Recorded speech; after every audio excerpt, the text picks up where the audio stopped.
Hey, how's it going everyone? Tazen here. Welcome back to another video, and today I'm going to be talking about my PlayStation 2 first memories and games, and specifically we're going to be talking about Final Fantasy X and Kingdom Hearts. Now, as you may have seen in my last video, these two games have a massive influence in my gaming interests and everything. I want to take it right back though, to before I even got the PlayStation 2. And that is, so obviously Final Fantasy was massive love of mine with the PS1. But when I got all the Final Fantasy games, or when I got my first Final Fantasy game, Final Fantasy 8, Final Fantasy 9 was already out. So it's basically played through all the games that were already released. But, you know, obviously while I'm playing through these games, magazines would start all of a sudden introducing Final Fantasy X.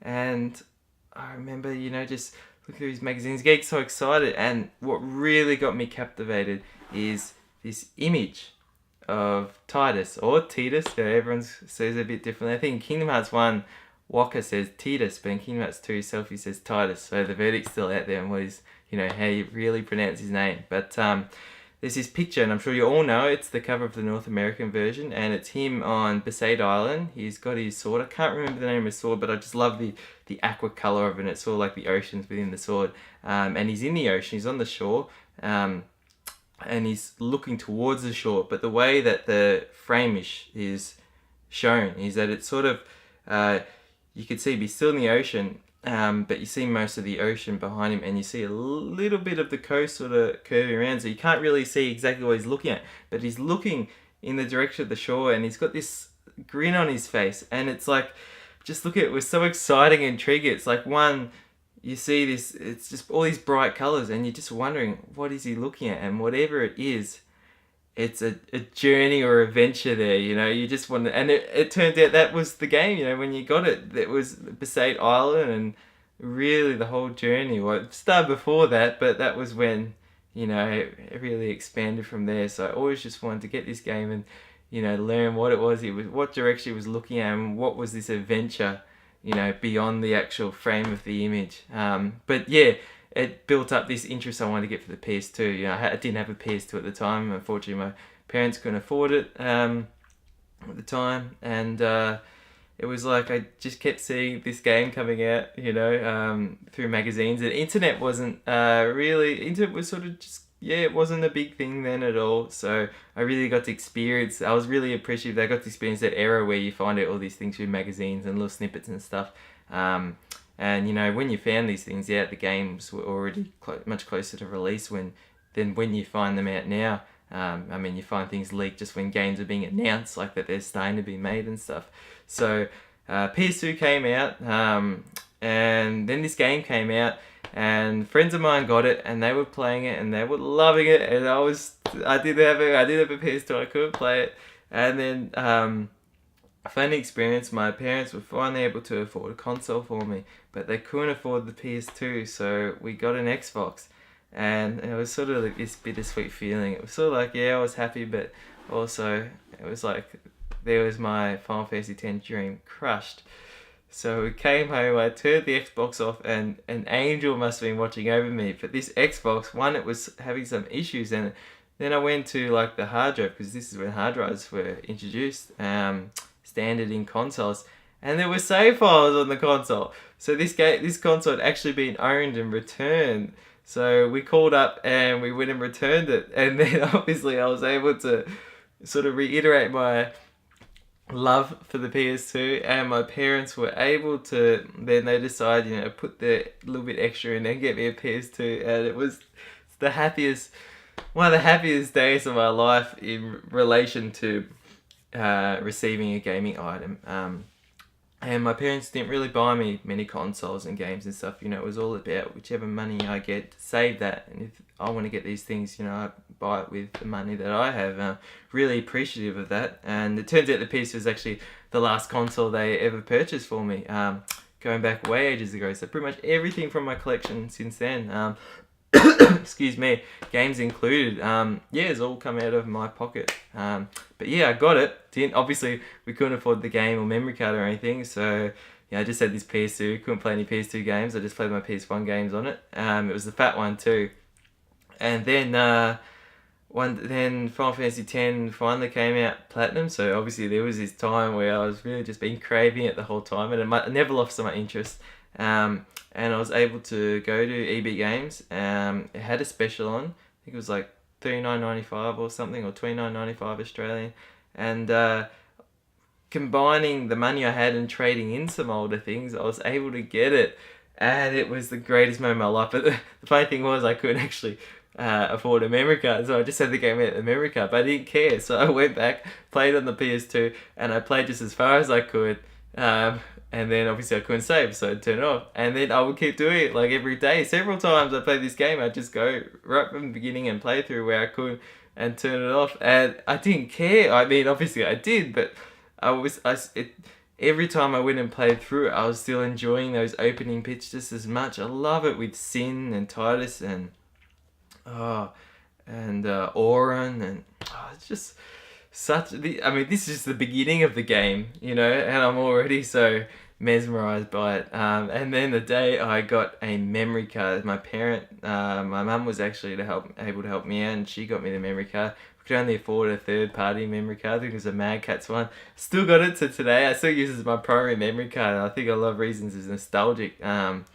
And it still works perfectly. But yeah, when I got that memory card, I've never been as excited for a memory card as I ever have. Most people get memory cards with the consoles, or nowadays, for a lot of the younger players, you can save in your hard drive and stuff.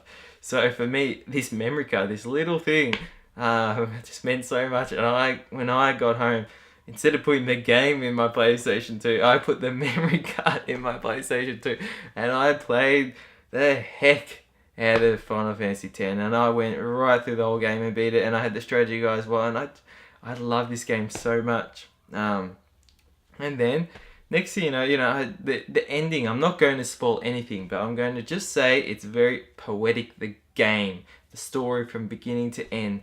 You got to play it. I'd say the feels of emotions that this game puts you through. I loved it. So with 10-2, all of a sudden my friend said to me, hey, there's a sequel coming in. And I was losing my mind. I was like, what? And obviously these things, you never found out through the internet or anything, because the internet wasn't like it is today.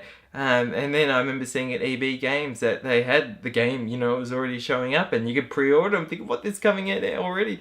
And I pre-ordered, and I got my copy of Final Fantasy X too. Somewhere along here we go. Final Fantasy X and X-2, and I just played the hell out of Final Fantasy X too. And it was a very different experience, but I played that in mind with wanting to find out more, continuing on from Final Fantasy X, the story. It takes place 2 years later, X-2. I won't say much more, but just wanted to play it through, and then I finished it, and I didn't get as people call the good ending, and then there's the perfect ending if you get 100%, but I didn't get it. And I was like, oh no, and I felt like the game was incomplete. So I went back, I got the strategy guide then, and I played through it again, a second playthrough, and I got 100%. And that was the most rewarding experience. I think I put in, almost 150 hours into X-2 alone. And I really liked it. I love that they introduced like these dress spheres and stuff, and it could change the way you play. And yeah, I mean, other than that, it's just the experience alone, as obviously it contributes significantly to getting the PlayStation 2, and then obviously getting the PlayStation 2 contributed to playing this game and having these experiences. So, in terms of my initial experiences already, they'll remain in my memories and heart for a lifetime easily. But this continues on to my second game, because obviously Final Fantasy is one of my favourite series of all time, and that is really the staple Final Fantasy experience I had. But the second game that I had the most amazing experience with, and is also one of, if not the favourite game of all time, or favourite game series I should say, but that is going back to Kingdom Hearts. So this is the second PlayStation 2 game I got, and this is completely the opposite experience of Final Fantasy X in terms of how I came to get it. And it was just simply, I just all of a sudden saw this ad on TV of Kingdom Hearts, and I was like, what is this game? And it looked amazing. And then it came out, and I had enough money and it was on special, so I bought it. And it just looked so cool. And then I played it and I was in love with it from day one. And I beat the whole game in 5 days. And I just loved it. And literally, this has been the start of an amazing journey that is still going till today. Kingdom Hearts 3, please come out soon. And we've got the Kingdom Hearts 2.8 Remix Final Chapter Prologue coming out on the PS4, if you don't already know about that. But yeah, Kingdom Hearts is actually my favourite game series of all time. You know, it was Final Fantasy, but obviously Final Fantasy is a bit different because every, I'd say, numbered installment is a different game, and you know, sometimes universal, completely different stories, unrelated. I think Final Fantasy 7 and Final Fantasy 10 are the only two games that have a plot related connection. That was revealed in the Final Fantasy Ultimania by Tetsuya Nomura. I won't go into any details, I don't want to spoil anything, but Kingdom Hearts is just, yeah, obviously, you know, I do come across like certain Final Fantasy games that I absolutely love the most, like Final Fantasy X, my favourite games of all time. But then the Kingdom Hearts series, it's all one story, all one universe, all is Sora, and you're going through, so basically you're going on this whole journey the whole time, which we've been on for over 10 years now. So, you know, I was blessed to be able to play this game and get it, you know, when it just came out. And till today, I'm still getting all the new ones when they come out, pre-ordering them and playing through them again. And you know, when this came out on the PS3, the final mix version for the first time in the Western areas, I just played through it again and so much. And I'd say of all the Kingdom Hearts games, this is, yeah, it's hard to say what's my favorite, but I could definitely go through and play this game again. So yeah, it's funny that Final Fantasy X was this game, I should say, that really I was mesmerized well before it came out, and I knew I wanted to get it. But then Kingdom Hearts was this game that just came out of nowhere for me. You know, I just saw this TV ad. I already had a PS2 by then, and I just got it. And so basically, my life was changed forever, and it's because of these two games. So yeah, and these just have such a heavy involvement in my anime love. And Japanese cultural interests and everything, you know, especially a lot of the games I play today.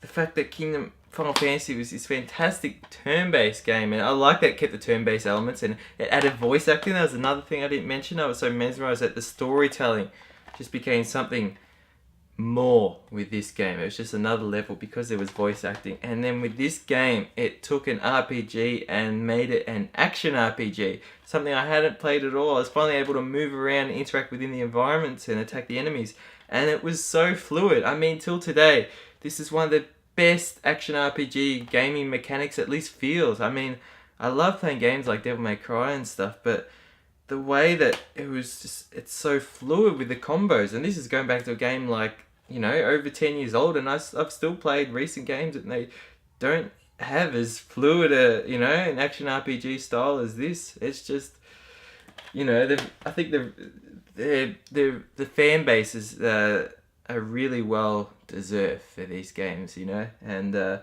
fact that they got to be introduced on the PlayStation 2 really is staples my PlayStation 2 first memories, and it being, you know, my favourite game console of all time. So to wrap things up, if I would have to spend the rest of my life with only one console, I would choose the PS2, hands down. And I would be more than happy if that would mean never having a Wii U, PS3, PS4, or anything.